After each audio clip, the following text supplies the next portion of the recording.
Afternoon बच्चों। आज हम नया चैप्टर चालू करेंगे डी.एन.एफ ब्लॉक एलिमेंट।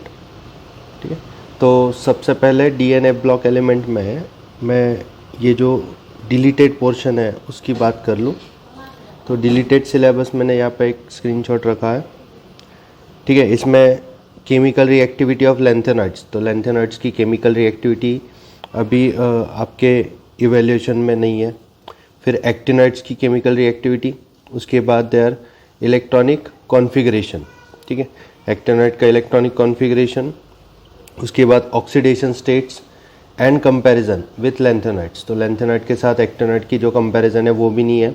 और ये जो मेजर पोर्शन था डी.एन.एफ ब्लॉक का, that is preparation and properties of KMnO4, potassium permanganate and potassium dichromate, ये भी नहीं है।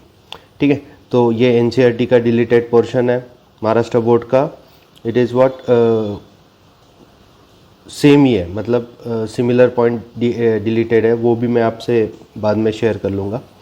पहले तो इस डी.एन.एफ ब्लॉक एलिमेंट में आज हमें एक दो चीज़ें पहले मुझे चैप्टर स्टार्ट करने से पहले बोलनी है। पहली चीज़ कि ये पूरा थियरी चैप्टर है। जैसे आपने हिस्ट्री, ज्योग्राफी इसका बुक देखा होगा, वैसा ही ये पूरा थियरी रहता है। ज्योग्राफी नहीं, हिस्ट्री का बुक देखा होगा, तो वैसे ही थियरी है। और थियरी में केमिस्ट्री आपको करना है, तो इस वजह से इस चैप्टर के लिए यू मस्ट रीड NCERT। आपको NCERT रीड करना ही पड़ेगा, तो ही आपको इस चैप्टर के जो क्वेश्चंस है उसके आंसर्स आएंगे। ठीक है, तो उसके just start with this periodic table. अब पीरियोडिक टेबल में पहला पॉइंट आएगा कि where is the position of your lanthanides, actinides and D block.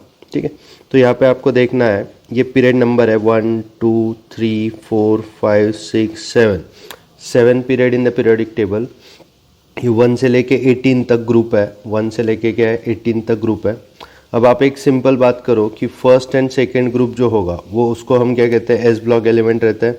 मतलब ये और ये पूरी लाइन, ये सब क्या हो गई, एस ब्लॉक एलिमेंट हो गई। ठीक है, अब उसके बाद यहाँ पे आपको पोजीशन अच्छे से बताते आनी चाहिए। थर्ड ग्रुप, ठीक है, थर्ड ग्रुप और फोर्थ पीरियड, ये जो एलिमेंट होता है फर्स्ट स्कैंडियम, यहाँ से आपका डी ब्लॉक चालू होगा। तो डी ब्लॉक की पोजीशन क्या है, थर्ड ग्रुप फोर्थ पीरियड से लेके fifth period, six period, seven period. और लास्ट का ग्रुप कौन सा है, तो जिंक कहाँ पे बिलोंग करता है, देख लो, जिंक 12 पे बिलोंग करता है।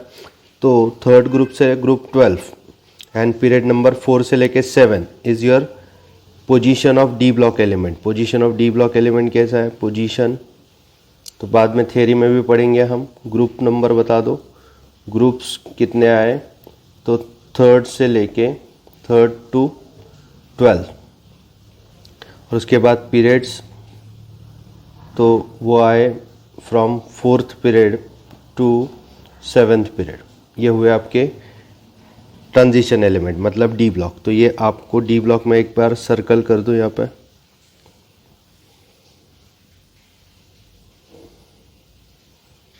ठीक है, तो डी ब्लॉक को हाईलाइट करते हैं, वैसे ही यहाँ पे हाईलाइट ही है, लेकिन तो भी अब उसको एक ब्रैकेट में डाल देंगे, एक कलर कर देंगे। ये हुआ आपका डी ब्लॉक एलिमेंट। तो इसमें जो भी एलिमेंट्स आएंगे पीरियोडिक टेबल के, उसके सारे एलिमेंट्स को हम डी ब्लॉक एलिमेंट कहते हैं। तो this is what D block it is. ठीक है, अब उसके बाद ये हुई अपने, सिर्फ पहले डिस्कशन सिर्फ किसका होगा, डी ब्लॉक एलिमेंट्स का होगा। और उसके बाद डिस्कशन हम लैंथेनाइड्स और एक्टिनाइड्स का करेंगे। तो यहाँ पे देख लो, यहाँ पे कुछ इंफॉर्मेशन आपको मिल रही है। फर्स्ट ऑफ ऑल यहाँ पे एटॉमिक नंबर जो स्कैंडियम का होता है वो 21। अब एक बात याद रखो मेरी, मैं कितना भी यहाँ पे थ्योरी आपको समझा दूँ, आपको याद रखना है ये ट्रांजिशन सीरीज़। ठीक है, अब ये ट्रांजिशन सीरीज़ ये फोर्थ पीरियड है। यहाँ पे बच्चे बहुत गलती करते हैं, ये कौन सा पीरियड है, फोर्थ पीरियड है। स्कैंडियम से लेके जिंक तक, scandium, titanium, vanadium, chromium, manganese, iron, cobalt, nickel, copper, zinc. तो ये लर्न भी कर लेना है पूरे एलिमेंट। फर्स्ट ये थर्ड 3D सीरीज़। अब इसको क्या क्या कहते हैं मैं बता दूं। पहले तो इसको कहते हैं 3D सीरीज़, 3D सीरीज़। अब एक्चुअल में D स्मॉल होना चाहिए, 3D सीरीज़। अब उसी का नाम 3D सीरीज़ क्यों पड़ता है, तो उसमें जो D इलेक्ट्रॉन है वो थर्ड प्रिंसिपल क्वांटम नंबर में जाते हैं, इसलिए उसको 3D सीरीज़ कहते हैं। उसके बाद उसका नाम क्या है, तो फर्स्ट ट्रांजिशन सीरीज, ठीक है, transition series. First transition series क्यों, तो वो फर्स्ट है किसमें, तो डी ब्लॉक में सबसे ऊपर लाइन वही है ना, तो फर्स्ट लाइन ये, तो सेकंड लाइन ये, थर्ड लाइन ये, तो ये फर्स्ट ट्रांजिशन सीरीज, ये नीचे वाली सेकंड ट्रांजिशन सीरीज, और ये थर्ड वाली, और ये fourth transition series, like this. तो ये हुआ आपका दूसरा नाम इसके लिए, third series, 3D series, sorry, first transition series, और उसका और नाम है, it is what, fourth periods को बिलोंग करती है। तो फोर्थ पीरियड को बिलोंग करने वाली जो सीरीज होगी उसी को 3D सीरीज कहेंगे और उसी को फर्स्ट ट्रांजिशन सीरीज कहेंगे। अब ये कंफ्यूज ना रखना कि फोर्थ पीरियड में है इसलिए वो फोर्थ सीरीज है, तो नहीं, वो फर्स्ट सीरीज है और 3D सीरीज है। अब उसके बाद आप अगर बता सको तो इसके नाम बता सकते हो, इसको क्या कहेंगे, तो इसका एग्जैक्ट अलग कर देना, ये 4D सीरीज होगी सेकेंड वाली, ये क्या होगी 4D सीरीज, और उसके बाद उसको क्या बोलेंगे, सेकेंड ट्रांजिशन सीरीज, और उसके बाद वो कितने पीरियड को बिलोंग करेगी, तो फिफ्थ पीरियड को बिलोंग करेगी, हाँ या ना। तो उसमें भी सेम, ये थर्ड वाले में भी सेम, इसको क्या बोलेंगे हम 5D ट्रांजिशन सीरीज, उसके बाद 5D सीरीज, उसके बाद थर्ड ट्रांजिशन सीरीज, और उसके बाद it will belong to what, sixth period of the periodic table. ये सारा आपको पढ़ना है, ये सारा आपको पढ़ना है, ठीक है। तो position of D block in periodic table ये इंपॉर्टेंट होगा। उससे पहले मैं एक पॉइंट और बता दूं, why D block elements are called transition element. D block elements को ट्रांजिशन एलिमेंट्स क्यों कहते हैं, तो एक सिंपल बात है बच्चों कि ये जो एस ब्लॉक होता है वो प्रायोरिटी से क्या होता है, मेटल होता है, ठीक है। तो एस ब्लॉक में मैक्सिमम आपको क्या मिलेंगे, मेटल ही मिलेंगे, मेटेलिक कैरेक्टर मिलेंगे, और पी ब्लॉक में आपको नॉन मेटेलिक कैरेक्टर मिलेंगे, ठीक है। अब नॉन मेटेलिक और मेटेलिक कैरेक्टर में यहाँ पे इलेक्ट्रोपॉजिटिव एस ब्लॉक से इलेक्ट्रोनिगेटिव पी ब्लॉक जब हम जाते हैं तब क्या हो रहा है, यहाँ पे ट्रांजिशन हो रहा है। ट्रांजिशन मतलब क्या, ट्रांजिशन ऑफ प्रॉपर्टीज हो रहा है। ट्रांजिशन ऑफ प्रॉपर्टीज मतलब क्या, तो पॉजिटिव इलेक्ट्रोपॉजिटिव नेचर से एलिमेंट बन रहे हैं इलेक्ट्रोनिगेटिव नेचर के। तो ट्रांजिशन कहाँ पे होता है, तो डी ब्लॉक में होता है, इसलिए डी ब्लॉक को क्या कहेंगे हम, ट्रांजिशन एलिमेंट कहेंगे। चल जाएगा, ठीक है। आई होप मैं आपको बता सका पोजीशन और ये, ठीक है। आगे जाता है उसमें पढ़ लेंगे, कोई दिक्कत है नहीं। ये आपका एनसीईआरटी का पेज है डायरेक्ट। टी एन ए ब्लॉक एलिमेंट मैंने बताया आपको, पूरा थियरी है, पूरा थियरी है, तो आपको ये चैप्टर पूरा पढ़ना ही पड़ेगा, ठीक है। तो डी ब्लॉक यहाँ से पढ़ना चालू करो। The D block of the periodic table contains the element of the group 3 to 12। मैंने पहले ही बता दिया कहाँ से कहाँ तक है, थर्ड ग्रुप से लेके 12th ग्रुप तक। थर्ड ग्रुप में पहला एलिमेंट कौन सा था, स्कैंडियम, और 12th में कौन सा था, तो जिंक था। तो स्कैंडियम से लेके जिंक तक जो भी कुछ होगा वो डी ब्लॉक ही होगा, ठीक है। उसके बाद in which the D orbitals are progressively filled, तो ये जब इलेक्ट्रॉन कॉन्फ़िगरेशन देखेंगे तब हम समझ ही जाएंगे। And then 4 long periods. 4 long periods मतलब क्या, तो पीरियोडिक टेबल में हमने देखा कितने पीरियड्स होते हैं, देखो ना, 4th पीरियड भी डी ब्लॉक रिप्रेजेंट करता है, 5th period, 6th period and 7th period, मतलब ये कितने हुए टोटल, 4 पीरियड आपको डी ब्लॉक आ रहा है, ठीक है। अब उसके बाद एफ ब्लॉक कंसिस्ट ऑफ, ये एफ ब्लॉक का बाद में पढ़ता है, एफ ब्लॉक का फिर से पढ़ेंगे, लेकिन एफ ब्लॉक का अभी भी पढ़ा तो कोई दिक्कत नहीं है। F block consist of what, elements which 4f यानी 5f orbitals are progressively field. इसमें कौन सी ऑर्बिटल फील्ड होती है, ट्रांजिशन एलिमेंट में डी ऑर्बिटल, और इसमें कौन सी फील्ड हो रही है, तो इसमें हो रही है 4f एंड 5f। तो these are placed in separate panel at the bottom of the periodic table. ये जो लैंथेनाइट्स होते हैं वो उसको separately at the bottom of periodic table रखा जाता है। तो यहाँ पे देख लो ना, ये देखो ये क्या है, तो ये लैंथेनाइट्स है, और ये क्या है, तो ये एक्टिनाइट्स है। तो लैंथेनाइट्स एंड एक्टिनाइट्स ये आपके पीरियोडिक टेबल में मेन फ्रेमवर्क में कहाँ पे बिलोंग करते हैं, यहाँ पे बिलोंग करते हैं। देखो ना यहाँ पे एलिमेंट नंबर, एटॉमिक नंबर 57 से लेके 71, इसको कहाँ लिख दिया, नीचे लिख दिया। मतलब कौन सा पीरियड, 6th पीरियड, कौन सा ग्रुप, 3rd ग्रुप। तो उनकी पोजीशन मेन फ्रेमवर्क में कहाँ पे है, 6th period, 3rd group is what, lanthanide. 7th period and 3rd group is what, actinide. तो ये एक्टिनाइट्स और लैंथेनाइट्स कहाँ कहाँ पे है, आपको समझ गया कैसे कैसे है। तो ये देखो, ये लैंथेनाइट है, ये यहाँ पे रखे, 57 से लेके 71 और ये 89 से लेके 103 तक यहाँ पे रखें, तो ये हुए लैंथेनाइट्स और ये हुए एक्टिनाइट्स। आई होप आपको समझ गया होगा, ठीक है। उसके बाद हम नीचे आते हैं, यहाँ पे क्या है, ट्रांजिशन मेटल्स। इसको किसको कहा जाता है ट्रांजिशन मेटल? डी ब्लॉक को we call it as what? Transition metal. और इनर ट्रांजिशन मेटल किसको कहा जाता है? इनर ट्रांजिशन मेटल्स, तो ये ट्रांजिशन में अंदर रहते हैं, मतलब ये हुआ ट्रांजिशन और ये उसके अंदर रहते हैं, इसलिए इनको कहा जाता है इनर ट्रांजिशन। मतलब किसको इनर ट्रांजिशन कहा जाता है बच्चों? तो इसको लैंथेनाइट्स को और एक्टिनाइट्स को इनर ट्रांजिशन मेटल्स कहा जाता है, ठीक है। तो 4D, 5D, 3D, 4D and 5D, 6D, ये हुए अपने ट्रांजिशन एलिमेंट, ठीक है। अब उसके बाद there are mainly 4 series. 4 series कहाँ तक है? तो फर्स्ट सीरीज कौन सी है बच्चों? 3D सीरीज, मैंने पहले बता दिया। वो कहाँ से कहाँ चलती है? स्कैंडियम से लेके जिंक तक, देखो ना, ये हुई ना। तो ये फर्स्ट क्या हुई? 3rd series 3D series, second क्या 4D, उसके बाद क्या आएगा 5D और उसके बाद क्या आएगा 6D। तो कोई बता सकता है मुझे 3D का जो पीरियड नंबर होगा वो कितना होगा? 4th, 4D का पीरियड नंबर 5, 5D का पीरियड नंबर 6, 6D का पीरियड नंबर 7। हाँ या ना बोल, ठीक है। तो 4D है, 4D from ytterbium to I think cadmium, और 5D से लैंथेनम से लेके हाफनियम टू Hg, ठीक है। तो लैंथेनम, हाफनियम, Hg। अब actually lanthanum is not the part of your transition series because it is what? Lanthanide, लेकिन उसकी पोजीशन डी ब्लॉक में होती है, देखो ना। आपको अगर समझ गया होगा तो थोड़ा सोचो। ये 57 वाला जो एलिमेंट है वो यहीं पे रहता है, इस बॉक्स को रिप्रेजेंट करता है 57, मतलब लैंथेनम वहीं पे रहेगा। और फिर लैंथेनाइट सीरीज कहाँ से चालू होगी? सीरियम से लेके ल्यूटेटियम तक, यहाँ पे ल्यूटेटियम है, सीरियम से लेके ल्यूटेटियम तक, ठीक है। फिर एक्टिनाइट कहाँ पे रहेगा? Original position. Actinide as element की ओरिजिनल पोजीशन कौन से? 89, यहाँ पे उन्होंने नीचे दिखाया, लेकिन तो भी आपको समझ जाएगा यहाँ से लेके यहाँ तक, मतलब क्या? थोरियम से लेके लॉरेंशियम तक आपका जो एफ ब्लॉक होगा वो एक्टिनाइट रिप्रेजेंट करेगा, हाँ या ना, ठीक है। नाउ नेक्स्ट थोड़ा पढ़ते हैं, अभी ऊपर नीचे नहीं जाते, सीधा सा पढ़ लो, एकदम सिंपल है। 2 series of inner transition element, कौन सी सीरीज है? 4F सीरीज है, यानी 5F सीरीज है। 4F सीरीज कहाँ से कहाँ तक? सेरियम से ल्यूटेटियम तक। 5F सीरीज कहाँ तक? तो थोरियम से लेके लॉरेंशियम तक, and they are known as lanthanides and actinides respectively, ठीक है। Originally the name of transition metals are derived from the fact that their chemical properties were transitional between those of S and P block element। मैंने पहले भी comment किया कि transition क्यों कहा जाता है। ट्रांजिशन मतलब क्या? तो एक प्रोग्रेसिव चेंज, ठीक है। तो अगर S को कंपेयर किया P से तो ये अपोजिट होता है, और बीच में अपने आता है D ब्लॉक, तो उनके हुए ट्रांजिशन, ठीक है। तो यहाँ पे ये पढ़ लो। उसके बाद now according to IUPAC transition elements are defined as metal which have incomplete D subshell।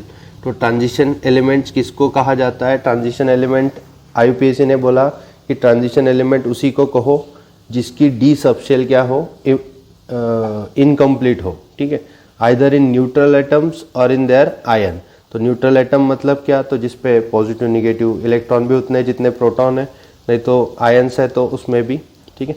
अब उसके बाद देखो इनकी बहुत दिक्कत आ रही है। किसकी दिक्कत आ रही है? Zinc, cadmium and mercury of group 12 all have full D10 configuration. उसका कॉन्फ़िगरेशन क्या होता है देख लो अच्छे से। कॉन्फ़िगरेशन होता है D10। अगर D10 कॉन्फ़िगरेशन है तो they are not regarded as what? Transition metal. तो ट्रांजिशन मेटल नहीं कहा जाता उनको। क्यों नहीं कहा जाता? क्योंकि IUPAC ने डेफिनेशन क्या दी है कि जिसकी इनकम्प्लीट D शेल हो। और अब इनकी D शेल कंप्लीट रहती है। किसकी बच्चों याद रखो, एग्जाम में क्वेश्चन बनेंगे। ये पूरा थियरी चैप्टर है, मैं कितनी बार बोल चुका अभी, अब क्या करूँ मैं, ठीक है। Zinc, cadmium and mercury. कहाँ पे जिंक है आपका? ढूंढो यहाँ पे जिंक कहाँ पे है। चलो वो बचपन में खेलते नहीं थे क्या? ढूंढो ढूंढो, गाँव के नाम ढूंढते थे मैप पे, ठीक है। तो आप नहीं खेलते थे क्या? ओके, आप अच्छे बच्चे थे। ओके, यहाँ पे देखो जिंक है, कैडमियम है, मर्क्यूरी है। ये तीनों को ट्रांजिशन मेटल नहीं कहा जाता। ट्रांजिशन मेटल नहीं है, क्यों ट्रांजिशन मेटल नहीं है? तो एक सिंपल बात है, वो डी ऑर्बिटल कंप्लीट रखता है। अब इलेक्ट्रॉन कॉन्फ़िगरेशन जब हम लिखेंगे तब आप समझ ही जाओगे, ठीक है। नाउ आगे जाते हैं, यहाँ पे थे हम, अच्छे से देखो। तो however being the end member of 3D 4D 5D series, अब 3D का एंड मेंबर कौन है? जिंक है सर। 4D का एंड मेंबर कौन है? तो कौन है? कैडमियम है सर। 5D का एंड मेंबर कौन है? मर्क्यूरी है सर। तो मर्क्यूरी, जिंक और जिंक, कैडमियम और मर्क्यूरी, ये हो गया। फिर उसके बाद वो सेंटेंस पूरा पढ़ना ही बच गया। बताओ क्या पढ़ रहे थे, कहाँ पे पढ़ रहे थे? Being the end member of 3D 4D and 5D transition series, their chemistry is studied along with the chemistry of transition metal. मतलब they are not true transition metals till they are studied with what? Transition metals. तो ये होती है chemistry. अच्छे से याद रहेगा क्या बोल रहा था मैं, ठीक है। और याद नहीं रहा तो थ्योरी चैप्टर है, ठीक।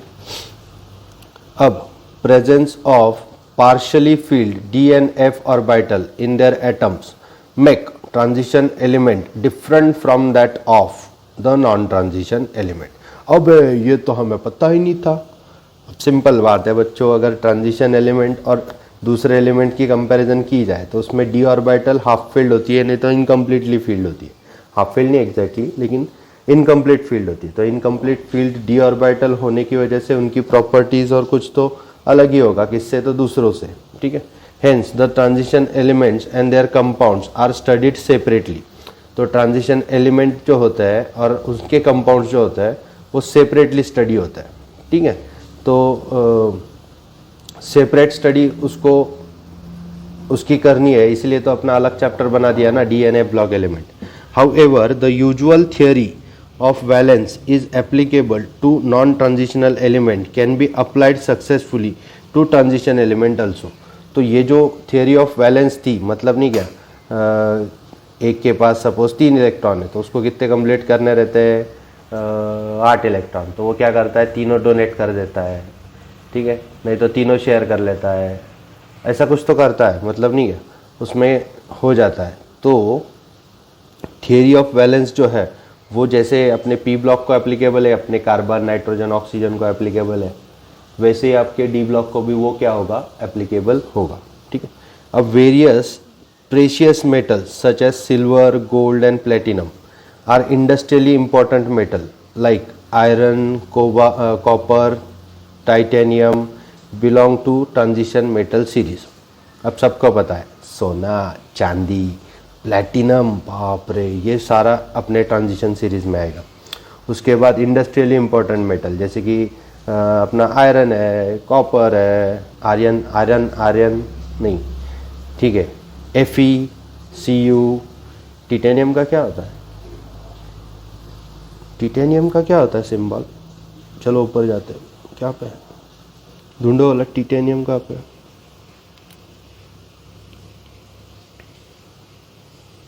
मिला नहीं titanium.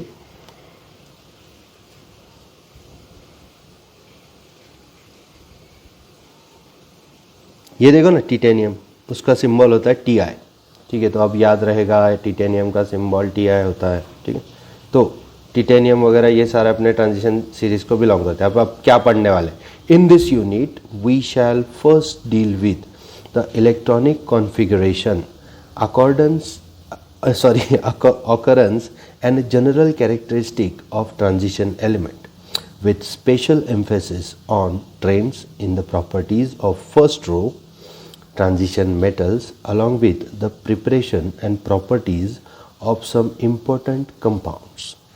This will be followed by consideration of certain general aspects such as electronic configuration, oxidation states and chemical reactivity of inner transition metals।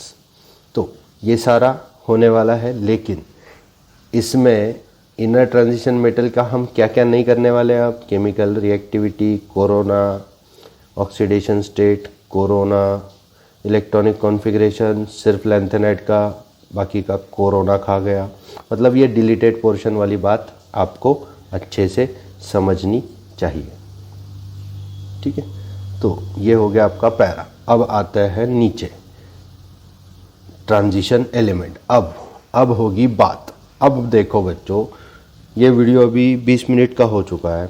मैंने पहले ही आपको पोजीशन डी ब्लॉक की बता दी है। अब सिर्फ टाइम वेस्ट करना है, ठीक है। अब टाइम वेस्ट करना है मतलब आपका टाइम वेस्ट ना करो। पोजीशन अगर पता है तो इमीडिएट स्क्रॉल कर लो। पोजीशन क्या है? D block occupies the large middle section of modern periodic table flanked between S and P block. S and P block के अंदर एक बहुत बड़ा मिडल सेक्शन ऑक्यूपाई करता है आपका डी ब्लॉक।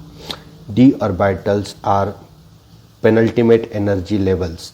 पेनल्टीमेट मतलब क्या आपको पता है ना? ये होता है ये सपोज ऑर्बिटल की बात करें लास्ट, तो लास्ट के पहले का होता है पेनल्टीमेट और उसके पहले का होता है प्री पेनल्टीमेट। समझ गए आपको? ये अल्टीमेट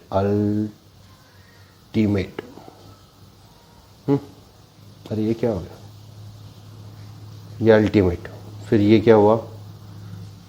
पेनल्टीमेट, ये क्या हुआ? प्री पेनल्टीमेट, ठीक है। तो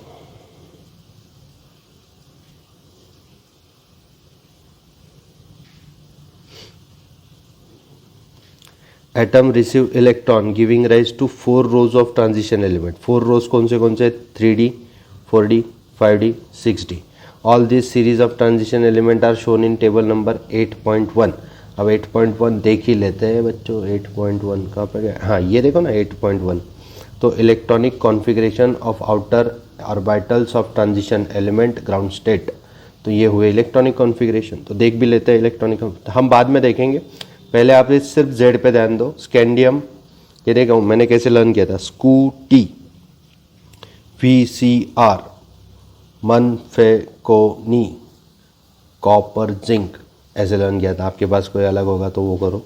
स्कूटी, VCR, मनफेकोनी, कॉपर जिंक। स्कूटी, ये देखो ना, स्कूटी, VCR, मनफेकोनी, कॉपर जिंक। स्कूटी, VCR, मनफेकोनी, कॉपर जिंक, ठीक है। अगर आपको समझ आ गया तो ये बात करने का कोई फ़ायदा नहीं है, ठीक है। तो हो गया। अब बात करते हैं, पोजीशन आपको आ जाएगी बच्चों, बताओ। 3rd group, 12th group, 4th period, 7th period, ठीक है। Electronic configuration of D block element. मैं इलेक्ट्रॉनिक कॉन्फ़िगरेशन अभी यहाँ पे 3D ट्रांजिशन और 3D सीरीज़ का लिख रहा हूँ। 3D सीरीज़, ठीक है। तो 3D सीरीज़ में अच्छे से ये इलेक्ट्रॉनिक कॉन्फ़िगरेशन नोट डाउन करो, ये इंपॉर्टेंट होने वाला है। पूरा चैप्टर इस पे ही चलेगा। स्कैंडियम, उसका होता है 21। मतलब स्कैंडियम का लिख के बता। अब स्कैंडियम से पहले कौन होगा? तो स्कैंडियम से पहले आई थिंक पोटेशियम, कैल्शियम होता है, ठीक है। तो अब स्कैंडियम का इलेक्ट्रॉन कॉन्फ़िगरेशन 21 कैसे बनने देखो। 1s2, ठीक है, 2s2, 2p6, 3s2, 3p6, 4s2, 3d1। ये हुआ कॉन्फ़िगरेशन। लेकिन अगर आप एक ब्रैकेट कर दे यहाँ से लेके यहाँ तक, ठीक है, अच्छे से देखो ब्रैकेट कहाँ से कहाँ पे किया मैंने। 3d1 है, ठीक है। ब्रैकेट देखो यहाँ से लेके यहाँ तक। तो इलेक्ट्रॉन्स काउंट करो। इलेक्ट्रॉन्स कितने हुए? 2 + 2 + 6 मतलब कितने? 10 + 8, ये 2 और ये 6 मतलब 8। तो 10 और 8 कितना हो गया? 18। अब आपको पता है 18 किसका एटॉमिक नंबर होता है? 18 एटॉमिक नंबर होता है आर्गॉन। तो हम आगे से कॉन्फ़िगरेशन कैसे लिखेंगे? 18 इलेक्ट्रॉन आर्गॉन जैसे, उसके बाद 4s में 2 और 3d में 1। चल जाएगा ये कॉन्फ़िगरेशन स्टाइल। समझ गए कैसे लिखने वाले हम? आर्गॉन मतलब ये रिप्रेजेंट करेगा 18 इलेक्ट्रॉन आर्गॉन जैसे, फिर 19, 20 ये 2 हो गए, और फिर क्या? 21। हाँ या ना बोल दो, आगे जाएंगे। आप तो बोल भी नहीं सकते, ये प्री रिकॉर्डेड लेक्चर है।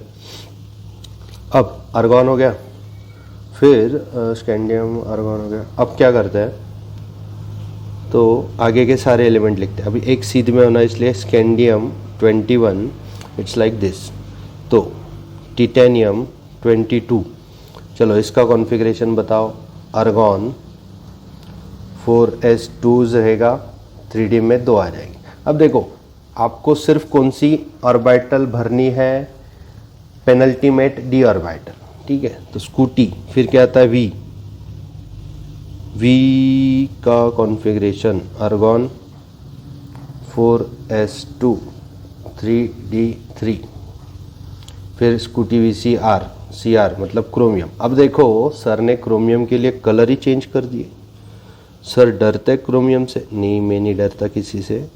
मैं क्या बोल रहा, क्रोमियम का कॉन्फ़िगरेशन एनोमैलस होता है, पहले भी पढ़ा चुका हूँ, अभी फिर से बात करूँगा उसी की। क्रोमियम है तो उसका कॉन्फ़िगरेशन एक्सपेक्टेड क्या था, देखो एक्सपेक्टेड, गलती करूँगा यहाँ पे, देखो 4s2। सर इसमें 3 भरे ना, तो इसमें क्या आएंगे, 4 आ जाएंगे। तो ये हुआ क्रोमियम का कॉन्फ़िगरेशन जो हमें एक्सपेक्टेड था, एक्सपेक्टेड। लेकिन chromium is not like that.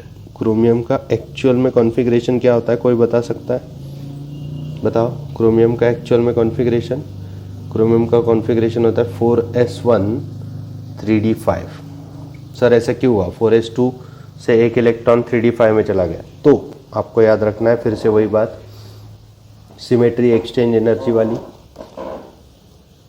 कि fully filled and incompletely filled orbitals, fully filled नहीं, कुछ गलत बोला मैंने, रुको। Half filled and completely filled orbitals are more stable. एक तो आधी भरी हुई, एक तो पूरी भरी हुई, अच्छी स्टेबल होती है दैन इनकम्प्लीटली फील्ड ऑर्बिटल। इसलिए क्रोमियम का कॉन्फ़िगरेशन अलग होता है। अब VCR, फिर मन मतलब मैंगनीज, तो ये क्या आया 25, तो ये क्या आया आर्गॉन, फिर ये आ गया अपना 4s2 और ये आ गया 3d5। सर अब क्या हुआ? अब कुछ नहीं हुआ, अब रेगुलर चल रहा है, अब कोई दिक्कत नहीं है। देखो ना 4s में 2 थे, 3d में 3 थे, अब 4s में 2 आ गए और 3d में 5 आ गए। हाँ या ना बोलो? 25 इलेक्ट्रॉन का काउंट समझे क्या? 18 + 2 20 + 5 25। अरे हाँ या ना बोलो रे। ठीक है, अब मैंगनीज हो गया, फिर अब मैंगनीज के बाद कौन आता है? मैंगनीज के बाद अपना फेवरेट लोखंड, it's 26, so it is what, argon 4s2 3d6, ठीक है। उसके बाद कोबाल्ट आता है आई थिंक 27, तो उसका कॉन्फ़िगरेशन बता दो जल्दी से, आर्गॉन 4s2 3d7। सर ये तो क्या इतना इजी है, अरे किसी को नहीं आता, जिसको पूछो इसका कॉन्फ़िगरेशन पता है ना तो आ जाएगा question.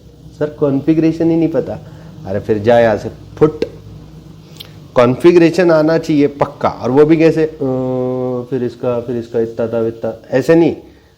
Iron 4s2 3d6 immediate, cobalt 4s2 3d7 immediate आना चाहिए, ठीक है।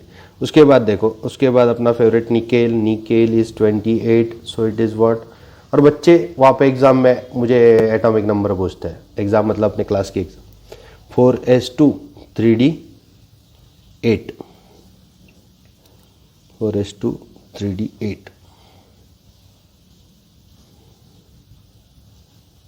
4s2 3d8 हो गया। फिर निकेल, फिर कौन, कॉपर 29। सर डर गए कॉपर को? अरे मैं नहीं डरता, ये क्रोमियम जैसा आइटम है, ठीक है। क्रोमियम और कॉपर का सेम ही होता है। अब देखो कॉपर का एक्सपेक्टेड क्या था, आपको खुद को क्या लग रहा है बताओ? ऊपर के निकेल का क्या था, 4s2 3d8, तो कॉपर में 1 इलेक्ट्रॉन बढ़ा ना सिर्फ। अरे निकेल में 28 इलेक्ट्रॉन थे, फिर कॉपर में 29 है, तो 1 इलेक्ट्रॉन बढ़ा ना, तो वो तो सीधा डी में डालना चाहिए सर, कि 3d9 हो जाता था।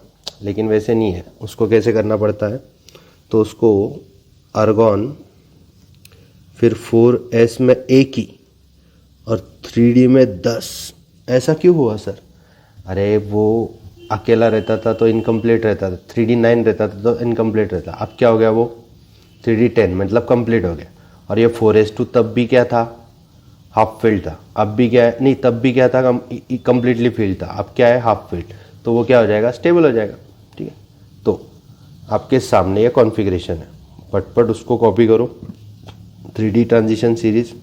अब देखो 2 चैप्टर इस पे डिपेंड रहते हैं, इम्पॉर्टेंट बाय CK, कोऑर्डिनेशन ये एक चैप्टर है आपको, and D and F block. तो coordination and D and F block, ये चैप्टर पूरे के पूरे आएंगे जब आपको क्या आएगा, इसका कॉन्फ़िगरेशन आएगा। ठीक है, तो यहाँ पे देख लो अच्छे से, स्कैंडियम 4s में 2, 3D में 1, इसके 2, ये एक के बाद 2 3 4 चाहिए थे लेकिन 5 आ गए, ये अलग वाला 6 चाहिए थे, नहीं अभी 5 है। फिर उसके बाद ये इसका अलग नहीं है तो इसको मिटा देते हैं। फिर 5 6 7 8, फिर 9 चाहिए थे, डायरेक्ट क्या आ गया 10, तो ये अलग है कॉपर। और उसके बाद अपना जिंक क्या है 10, तो जिंक लिखना ही भूल गए हम, कॉन्फ़िगरेशन में जिंक भरते हैं। जिंक कितना था 30, तो क्या आ गया आर्गॉन, फिर कौन आ गया 4s2 और 3D क्या 10। अब आईपीएससी ने बोला कि 3D 10 होता है तो डी ऑर्बिटल इनकम्प्लीट नहीं होती, और डी ऑर्बिटल जब इनकम्प्लीट नहीं है तो उसको ट्रांजिशन मेटल नहीं मानते। ट्रांजिशन मेटल सिर्फ किसको मानते, जिसकी डी आधी भरी हुई है। आधी नहीं मतलब आधी कैसे, जिसकी डी ऑर्बिटल इनकम्प्लीटली फील्ड। अब इसकी तो कंप्लीट है तो ये ट्रांजिशन मेटल नहीं माना जाएगा। फिर कॉपर के बारे में क्या सर, अरे कॉपर में क्या हुआ, कॉपर का बाकी का तो इनकम्प्लीट है, 4s ही पूरा भरा नहीं है, तो 3D में तो सिर्फ इलेक्ट्रॉन की एडजस्टमेंट हुई। Copper is true transition element, कोई दिक्कत नहीं। तो आपको पता है ये सेकेंड सीरीज कहाँ पे दिखी थी, यट्टरबियम से लेके कैडमियम तक। दिखा दूँ पीरियोडिक टेबल में, देखो पीरियोडिक टेबल, यट्टरबियम से कैडमियम। फिर थर्ड सीरीज यहाँ पे हाफनियम से आपका मर्क्यूरी, एंड बाकी ये कौन सा है, ये रुदरफोर्डिनियम। और ये कौन है, ये है क्या है ये, कुपोरिनियम, ठीक है व्हाटएवर। उसका बहुत ही ज़्यादा एटॉमिक वेट है, वो इतना जड़ है कि बस 285, ठीक है, तो उसकी कुछ ज़रूरत नहीं अपने ज़्यादा केमिस्ट्री। यहाँ पे देखो कहाँ से कहाँ तक है, तो लैंथेनम से लेके 3D ट्रांजिशन सीरीज मर्क्यूरी। अब लैंथेनम को लैंथेनाइट का पहला एलिमेंट मानोगे या 3D थर्ड ट्रांजिशन सीरीज का फर्स्ट एलिमेंट मानो, तो यहाँ पे दिया है थर्ड ट्रांजिशन सीरीज का फर्स्ट एलिमेंट, मतलब क्या 57 से लैंथेनम चालू होगा, 57 से लेके कहाँ तक, तो 71 तक, और उसके बाद 72 से लेके 80, ठीक है। तो ये सारे टेबल आप लर्न कर सकते हो, देख सकते हो, पीरियोडिक टेबल से खुद को कन्विंस कर सकते हो। Now the electronic configuration of outer orbitals of zinc, cadmium and mercury, californium. CN मतलब क्या रे, कैलिफोर्नियम, हाँ californium, are represented by general formula n-1d10 और ns2। देखो ना n-1d10 और ns2, ये तो मैं पहले भी बता चुका। ये देखो ये 4 मतलब क्या n, 3 मतलब क्या n-1 और d। अब 4 में कितना थे 2, तो n2, 4s में 2 और 3D में कितने, तो 1 से लेके 10 तक कितने भी। स्कैंडियम में 1 था, जिंक में 10 थे, ठीक है। Now come to the point, देखो फिर से थियरी सारी थियरी तो पढ़ो। The orbitals in these elements are incompletely filled in the ground state as well as in their common oxidation state, therefore they are not regarded as transition element. तो इनको transition element नहीं कहा जाता। ये point repeat किया है NCERT ने, तो ये पागल है लोग, मतलब क्यों रिपीट किया पता नहीं, ठीक है। अब 3D orbitals of transition element protrude the periphery of the atom more than the other orbital। d orbital जो होती है वो डिफ्यूज काइंड ऑफ ऑर्बिटल होती है, मतलब जो s और p है ना वो ज़्यादा तकलीफ नहीं देती, वो न्यूक्लियस से सटी होती है, मतलब न्यूक्लियस के नज़दीक होती है। लेकिन d ऑर्बिटल काफ़ी क्या होती है, डिफ्यूज्ड होती है। Hence they are more influenced by the surrounding as well as affect the atoms and molecules surrounding them। तो d ऑर्बिटल करता है ये।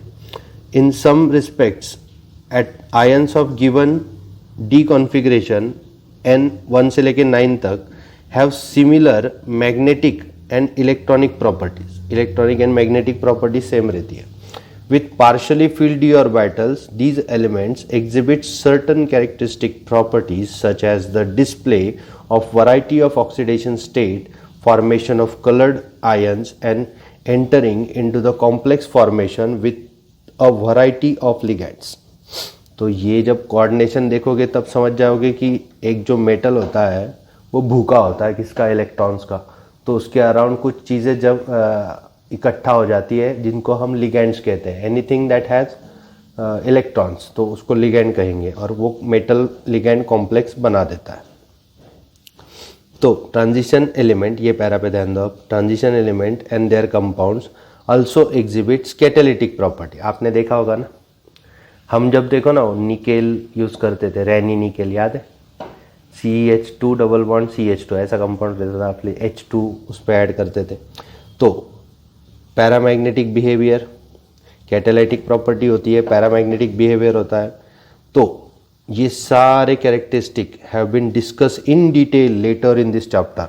यही चैप्टर में आगे इनको अच्छे से डिटेल में डिस्कस किया है। There is greater similarities in the properties of transition element of horizontal row in contrast to non transition element. तो हॉरिजॉन्टल रो जो होती है ट्रांजिशन एलिमेंट की, सपोज देखो यहाँ पे आयरन है, कॉपर है, और सपोज नहीं आयरन कॉपर नहीं है, एक मिनट, यहाँ पे सपोज आपके पास 3D का मेंबर है कोई, फिर 4D का है और 5D का है, तो ये हॉरिजॉन्टल रो हुई ना। तो हॉरिजॉन्टल रो में बहुत ज़्यादा सिमिलरिटी होती है, इनका ऐसा मानना है। और बाकी के अगर पीरियोडिक टेबल के दूसरे ग्रुप कहे तो उनमें इतनी सिमिलरिटी नहीं होती जितनी डी ब्लॉक में होती है। We shall first study the general characteristic and their trends in horizontal rows, particularly third row. Okay, horizontal row. Okay, मैंने यहाँ पे गलत बताया बच्चों, ये गलत हुआ, ठीक है। ये गलत क्या हुआ, horizontal row मतलब वो ऐसी बात कर रहा है, and I talked about what vertical. तो ऐसी सिमिलैरिटी इन प्रॉपर्टी ज़्यादा होती है then what other block element. तो ये थोड़ा सा मिस्टेक, गलती से मिस्टेक, ठीक है। तो अभी trends in horizontal rows, particularly 3D rows. तो 3D रो में जो है scandium, titanium, vanadium, manganese, iron, copper, nickel, copper, zinc, तो इनमें सिमिलरिटी ज़्यादा होती है, ऐसा इनका पूरा मानना था। मॉरल ऑफ द स्टोरी यही था। अब ये देखो एग्जाम्पल है, on what ground can you say the scandium 21 is a transition element but zinc is not. तो आपको पता है स्कैंडियम में डी ऑर्बिटल इनकम्प्लीट रहती है, जिंक में कंप्लीट रहती है। IPAC ने कहा जिंक में उसको ट्रांजिशन मत मानो, यही इधर लिखा है, आप पढ़ लो अच्छे से, आपको समझ जाएगा। क्या पढ़ के बताओ? चलो पढ़ के बताता है। सर थियरी चैप्टर ऐसे पढ़ाते हैं, तो मुझे तो यही पढ़ाते हैं, हम तो यही पढ़ाते थे, ठीक है। On the basis of incompletely field D orbital in the case of scandium atom in its ground state, that is 3D1, it is regarded as transition element. क्या word important था? Incompletely filled d orbital. On the other hand, zinc atom has completely filled d orbital 3D10 in its ground state as well as in oxidized state. Hence, it is not regarded as transition element. क्या मस्त answer दिया NCERT ने, अच्छे से पढ़ लो, समझ जाओ। अब silver atom has incompletely filled d orbital 4D10 in its ground state. How can you say that it is a transition element? Silver atom की क्या है? completely filled d orbital है। तो सिल्वर एटम की अगर completely filled d orbital है तो वो ट्रांजिशन एलिमेंट है क्या? नहीं, अरे बिल्कुल नहीं है। क्यों? तो डी ऑर्बिटल कंप्लीट हो गई तो ट्रांजिशन एलिमेंट रहता ही नहीं। तो ठीक है, अब उसके बाद ये will discuss the properties of element of first transition series only in the following section, only in the following section. तो अब हम आगे का वीडियो कैसे बनाएंगे? 8.3.1 फिजिकल प्रॉपर्टी के आगे का वीडियो अलग बनाऊंगा। अब ये वीडियो में आपको अगर समझ गया, आप अच्छे से पढ़ सको NCERT को, तो देखो ये वीडियो देखने का 2x के स्पीड पे 40 मिनट्स का वीडियो है, 2x के स्पीड पे आई थिंक 50 मिनट में हो जाएगा, 20 मिनट में हो जाएगा। और 20 मिनट्स में होने के बाद अच्छे से अपना एनसीईआरटी खोलने का, जितने पेजेस मैंने यहाँ पे पढ़े उतने ही पढ़ लेने के। इन चैप्टर्स को ऐसे ही निपटा जाता है, इन चैप्टर के साथ ऐसे ही डील किया जाता है। तो बाय बाय बच्चों।